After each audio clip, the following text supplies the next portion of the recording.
بسم اللہ الرحمن الرحیم۔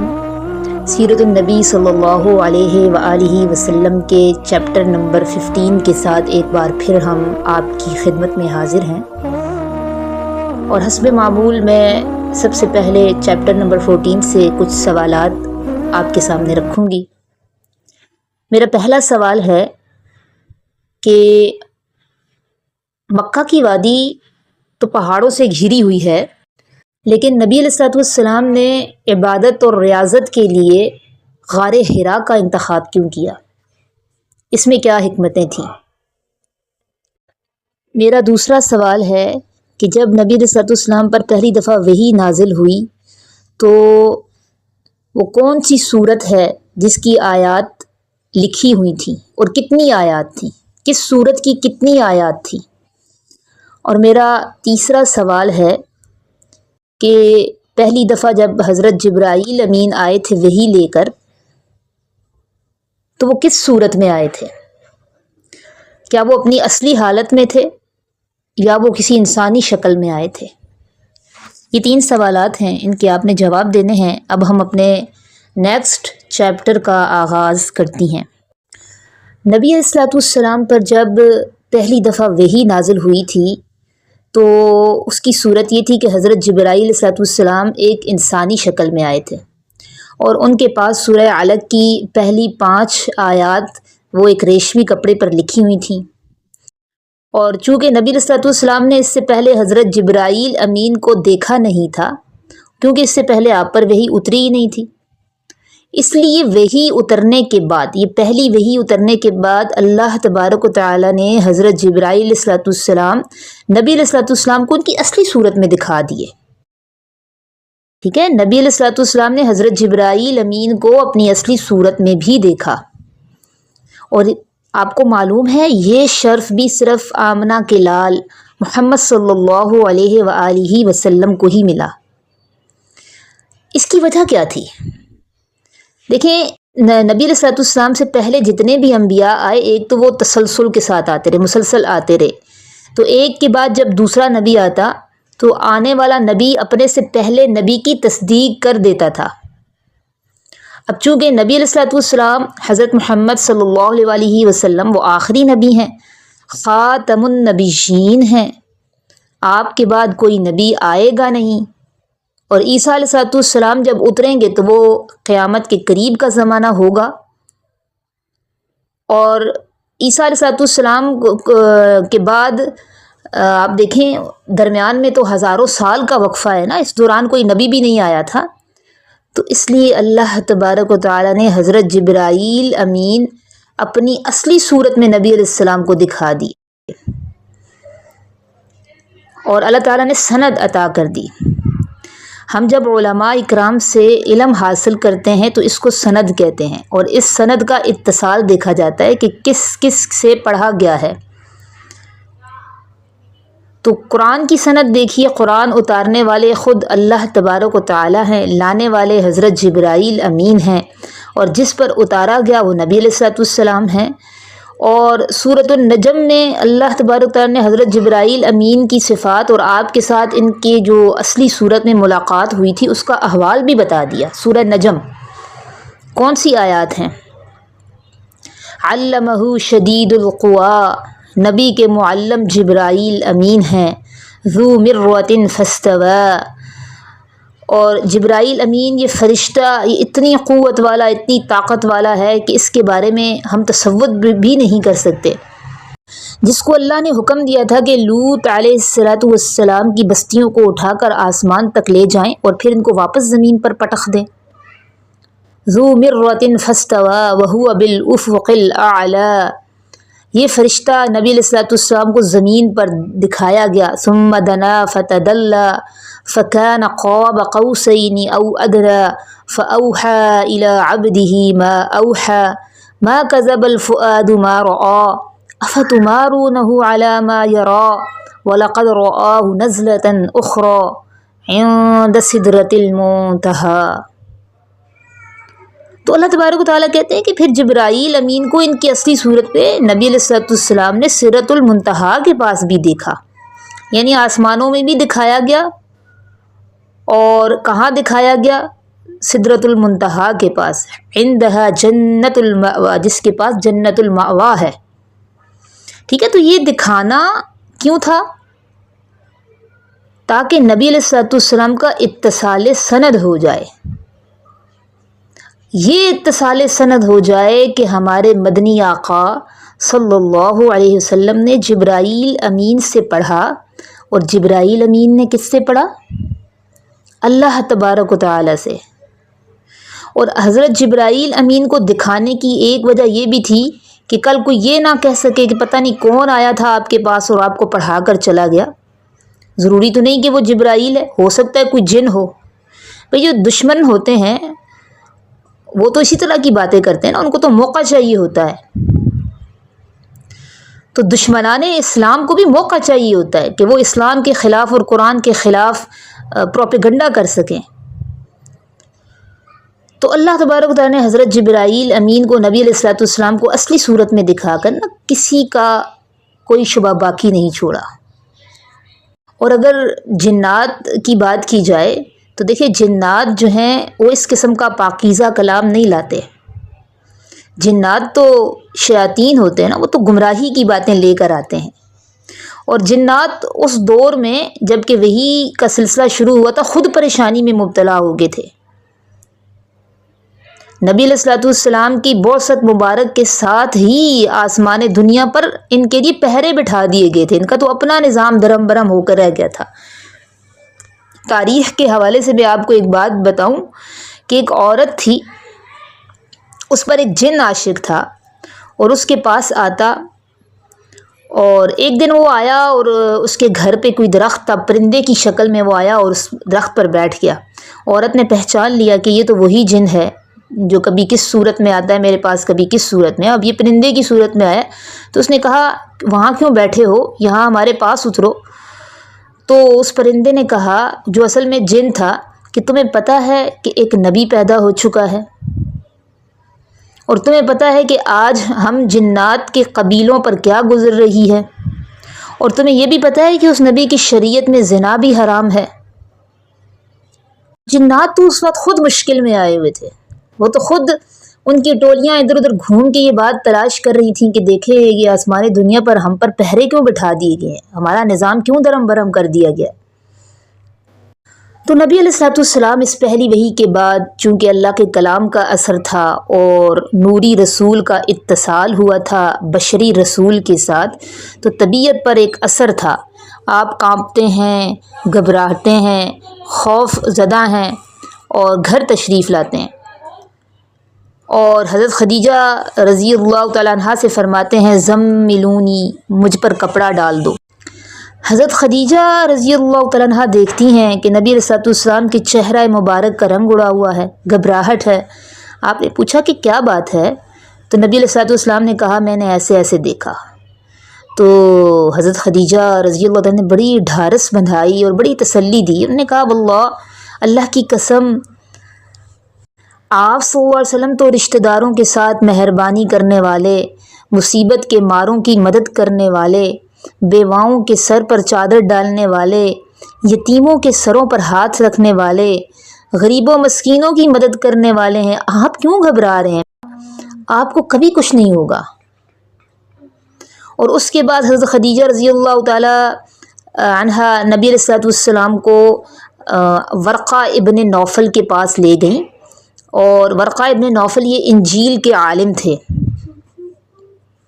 اور اس دور میں عیسیٰ علیہ السلام کے صحیح دین کو ماننے والے تھے، یعنی عیسیٰ علیہ السلام کو خدا یا خدا کا بیٹا نہیں سمجھتے تھے، مشرک نہیں تھے، عیسیٰ علیہ السلام کے صحیح دین کو ماننے والے تھے۔ تو جب انہوں نے ساری کہانی سنی ورقہ ابن نوفل نے، تو انہوں نے کہا ابشری یا خدیجہ، آپ کو خوشخبری ہو، مبارک ہو آپ کو اے خدیجہ، یہ جو کچھ بتا رہے یہ تو وہی ناموس اکبر ہے، اور یہ وہی روح الامین ہیں، اللہ کے بھیجے ہوئے فرشتے جو حضرت موسیٰ علیہ السلام پر اترے تھے۔ اور ورقہ ابن نوفل نے نبی علیہ السلام کی روشن باتیں سننے کے بعد آپ سے یہ بھی کہا کہ اے کاش میں جوان ہوتا، میری صحت مجھے اجازت دیتی کہ جب مکہ والے آپ کو مکہ سے نکالیں گے تو میں آپ کا ساتھ دیتا، میں آپ کا انصار بنتا، میں آپ کا خادم بنتا، آپ کا معاون بنتا۔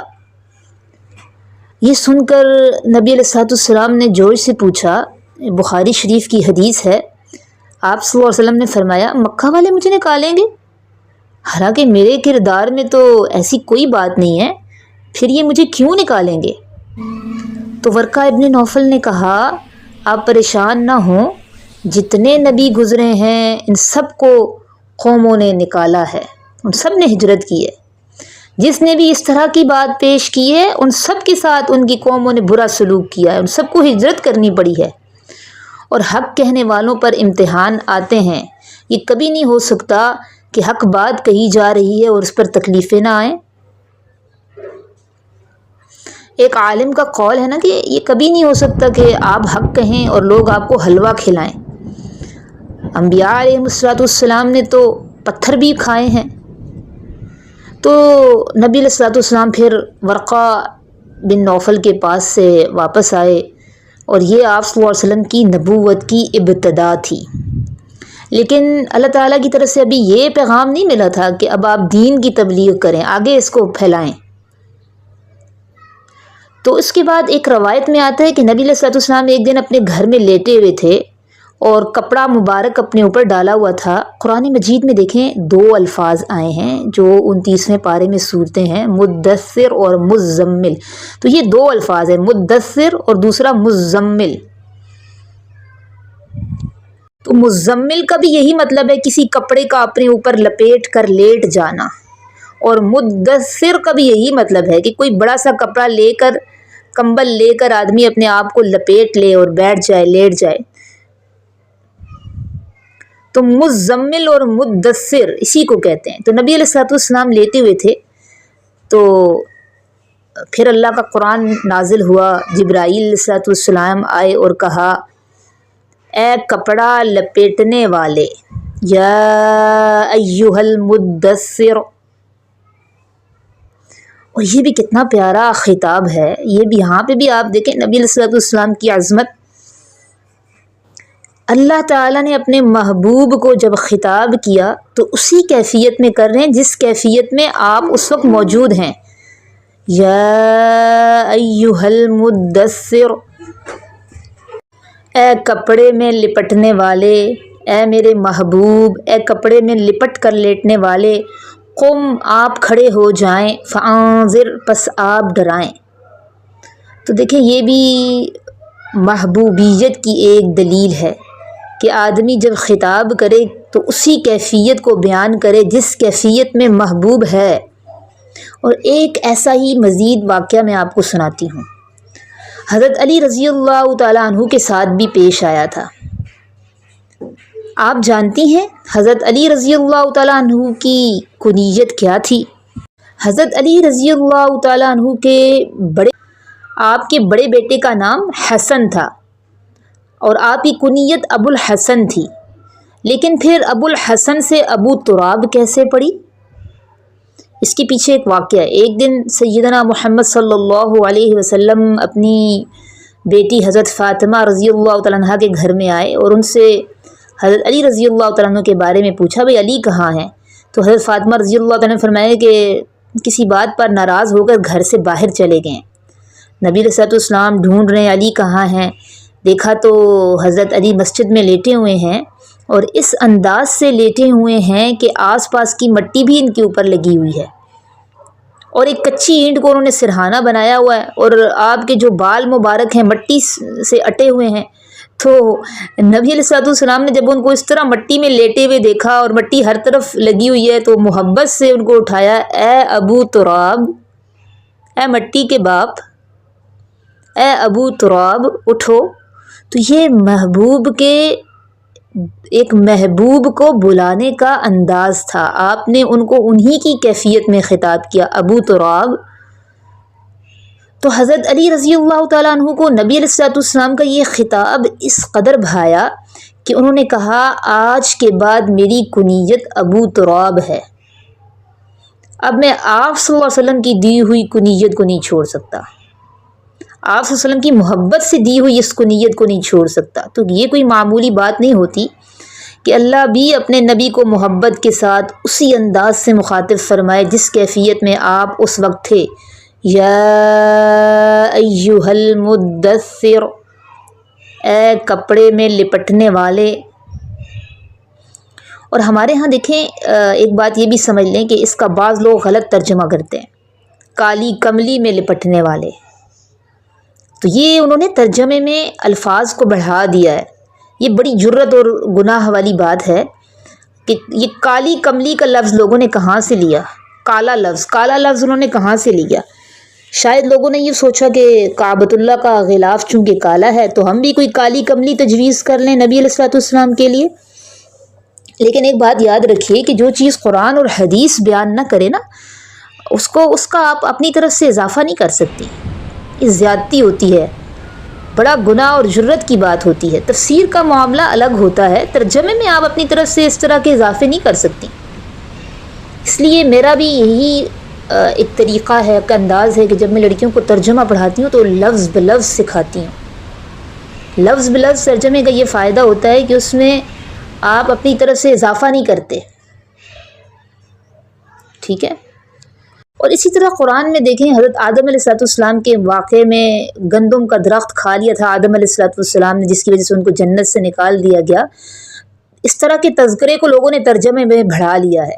قرآن نے تو صرف درخت کا تذکرہ کیا، گندم کا تذکرہ نہیں کیا، تو ترجمے میں یہ کہنا کہ انہوں نے گندم کا دانہ کھا لیا، یہ بھی اپنی طرف سے اضافہ ہے۔ تو لفظی ترجمے میں اصل عبارت سامنے آتی ہے، بامحاورہ ترجمے کو سلیس بنانے کے لیے پھر لوگ اس میں اپنی طرف سے چیزیں شامل کر لیتے ہیں۔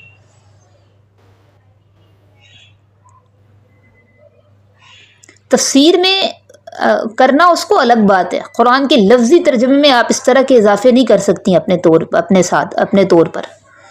اس لیے جو لوگ بامحاورہ ترجمہ کرتے ہیں نا، وہ اپنی طرف سے اضافے کر رہے ہوتے ہیں۔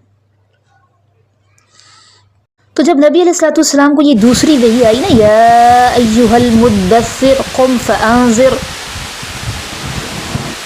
اے کمبل میں لپٹنے والے اب سونے کا وقت نہیں، آپ اٹھیں اور آپ اپنی قوم کو ڈرائیں اور اپنے رب کی آپ بڑائی بیان کریں اور اپنے کپڑے آپ پاک رکھیں۔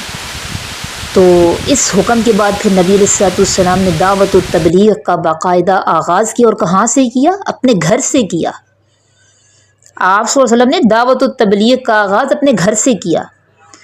تو آپ کو یہ معلوم ہے، ہماری تاریخ کا حصہ ہے، ہم اسلامیات کی کتابوں میں بھی پڑھتے رہے ہیں، نصاب کی کتابوں میں، کہ سب سے پہلے ایمان لانے والی حضرت خدیجہ رضی اللہ تعالیٰ عنہ تھی۔ تو سب سے پہلے گھر میں حضرت خدیجہ رضی اللہ عنہ نے ایمان قبول کیا۔ تو دیکھیں اسلام نے عورت کو اتنی بڑی عظمت دی ہے کہ میرے مدنی آقا کی نبوت کی پہلی گواہ ہی عورت ہے، اور اس کے بعد آپ ہی کے گھر میں حضرت زید بن حارث تھے جو حضرت خدیجہ رضی اللہ تعالیٰ عنہ کے آزاد کردہ غلام تھے، جو حضرت خدیجہ نے نبی علیہ السلام کی خدمت میں دے دیے تھے۔ تو نبی علیہ السلام کو یہ پورے سورہ احزاب میں واقعہ موجود ہے، آپ صلی اللہ علیہ وسلم نے ان کو منہ بولا بیٹا بنا دیا تھا۔ اس کے بعد ان کو لوگ زید بن محمد کہتے تھے، تو بعد میں ممانعت آ گئی تھی کہ منہ بولا بیٹا حقیقی بیٹے کی طرح نہیں ہوتا، ان کو حقیقی باپوں کی نسبت سے بلایا جائے۔ تو خیر یہ دوسرے تھے ایمان لانے والے۔ تیسرے نمبر پر ایمان لانے والے اسی گھر میں حضرت خدیجہ رضی اللہ تعالیٰ عنہا کے گھر میں حضرت علی رضی اللہ تعالیٰ عنہ وہ بھی موجود تھے، جو اس وقت چھوٹے بچے تھے اور آپ صلی اللہ علیہ وسلم کی کفالت میں تھے۔ ان کا تذکرہ بھی میں پہلے یہیں سیرت کے لیکچرز میں کر چکی ہوں کہ حضرت ابو طالب پر بڑا بوجھ تھا، تو ان کے خاندان والوں نے ان سے ایک ایک بچہ لے لیا تھا کہ آپ کی اولادیں زیادہ ہیں، ایک بچہ آپ ہمیں دے دیں، ہم ان کی تربیت اور کفالت کریں گے۔ تو یوں نبی علیہ السلام کے پاس حضرت علی رضی اللہ تعالیٰ عنہ آئے تھے۔ تیسرے نمبر پر ایمان لانے والے حضرت علی رضی اللہ تعالیٰ عنہ تھے۔ تو یہ گھر کی بات ہو رہی ہے نا۔ حضرت علی رضی اللہ تعالیٰ عنہ کا لقب تھا کرم اللہ وجہ، اللہ آپ کے چہرے کو عزت دے۔ وہ اس لیے کہ آپ نے کبھی کفر میں بھی اور بچپن میں بھی کسی بت کو سجدہ نہیں کیا تھا۔ آپ تو بچے تھے لیکن وہ زمانہ کفر کا تھا، ماحول میں سارے بت تھے اور لوگ ان کو سجدہ کرتے تھے، لیکن اس پورے مشرکانہ ماحول کے باوجود حضرت علی رضی اللہ عنہ نے کبھی کسی بت کو سجدہ نہیں کیا تھا۔ اور نبی علیہ الصلوۃ والسلام کے بارے میں نے آپ کو بتا دیا تھا کہ نبوت سے پہلے بھی کبھی آپ نے کسی بت کے سامنے نہیں جھکے تھے، بلکہ ایک دفعہ جب راہب نے کہا تھا انی اقسمہما باللات والعزی، میں آپ کو لات اور عزیٰ کی قسم دیتا ہوں، تو نبی علیہ الصلوۃ والسلام ناراض ہوئے تھے، فوراً فرمایا تھا مجھے لات اور عزیٰ کی قسم نہ دو، میں تو ان سے بغض رکھتا ہوں، نفرت کرتا ہوں، مجھے سب سے زیادہ نفرت لات اور عزیٰ سے ہے۔ تو حضرت علی رضی اللہ تعالیٰ عنہ وہ بھی اسی راستے پر تھے۔ اب اس کے بعد نبی علیہ الصلوۃ والسلام کی بیٹیاں سیدہ رقیہ، سیدہ ام کلثوم، سیدہ زینب، سیدہ فاطمہ رضی اللہ عنہن، وہ 4 بیٹیاں انہوں نے اسلام قبول کیا۔ اور اس وقت دیکھیں دنیا میں ایک گروہ ایسا موجود ہے جو نبی علیہ الصلوۃ والسلام کی صرف ایک بیٹی کے قائل ہیں، سیدنا فاطمہ کے، مزید بیٹیوں کا انکار کرتے ہیں۔ اگر وہ اس وجہ سے کہ ان کو اصل بغض حضرت عثمان غنی رضی اللہ تعالیٰ عنہ سے، اگر وہ مزید بیٹیوں کا اقرار کریں نا تو پھر حضرت عثمان کو داماد ماننا پڑتا ہے، اس لیے وہ بیٹیاں ہی نکال دیتے ہیں۔ تو بیٹیوں کے بارے میں جب پوچھنا ہوتا ہے تو والدین سے پوچھا جاتا ہے یا آس پاس کی دنیا والوں سے پوچھا جاتا ہے۔ تو بیٹیوں کے بارے میں جب پوچھا جائے گا تو سیدہ خدیجہ رضی اللہ تعالیٰ عنہ جو ماں ہیں ان سے پوچھا جائے گا آپ کی کتنی بیٹیاں ہیں، چچا سے پوچھا جائے گا، قریبی عزیزوں سے پوچھا جائے گا، نہیں تو 1400 سال کے بعد اٹھنے والے لوگوں سے پوچھیں گے۔ تو بہرحال نبی علیہ الصلوۃ والسلام کی 4 بیٹیوں نے بھی اسلام قبول کر لیا۔ ٹھیک ہے، یہ میں دوبارہ تھوڑا سا ریپیٹ کر دیتی ہوں کہ نبی علیہ الصلوۃ والسلام نے جب دعوت و تبلیغ کا آغاز گھر سے کیا تو سب سے پہلے ایمان لانے والی کون تھی؟ حضرت خدیجہ رضی اللہ تعالیٰ عنہ۔ اس کے بعد انہی کے گھر میں حضرت زید بن حارث جو نبی علیہ الصلوۃ والسلام نے جن کو آزاد اپنا منہ بولا بیٹا بنایا ہوا تھا، اور تیسرے نمبر پر حضرت علی رضی اللہ تعالیٰ عنہ جو نبی علیہ الصلوۃ والسلام کی کفالت میں تھے اور اس وقت بچے تھے، اور اس کے بعد نبی علیہ الصلوۃ والسلام کی 4 بیٹیاں، کون نام بتائیے؟ سیدہ رقیہ رضی اللہ تعالیٰ عنہ، سیدہ ام کلثوم رضی اللہ تعالیٰ عنہ، سیدہ زینب رضی اللہ تعالیٰ عنہ، سیدہ فاطمہ الزہرا رضی اللہ تعالیٰ عنہ۔ ان 4 بچیوں نے اسلام قبول کیا۔ اب نبی علیہ الصلوۃ والسلام نے گھر کے باہر دعوت کا آغاز کیا تو سب سے پہلے ایمان لانے والے کون تھے؟ سیدنا ابو بکر صدیق رضی اللہ تعالیٰ عنہ۔ اب مزید اس کے بعد یہ ان کے بھی میں آپ کو آگے سے انہوں نے بھی کس طرح زمانہ جاہلیت میں اپنے آپ کو بچا کر رکھا تھا ہر قسم کی گندگی سے، شرک کی برائی سے، بدعقیدگی سے، اس کا بھی تھوڑا سا تذکرہ ہوگا، وہ انشاءاللہ سیرت ہی اگلے لیکچر میں۔ وما علینا الا البلاغ۔ السلام علیکم۔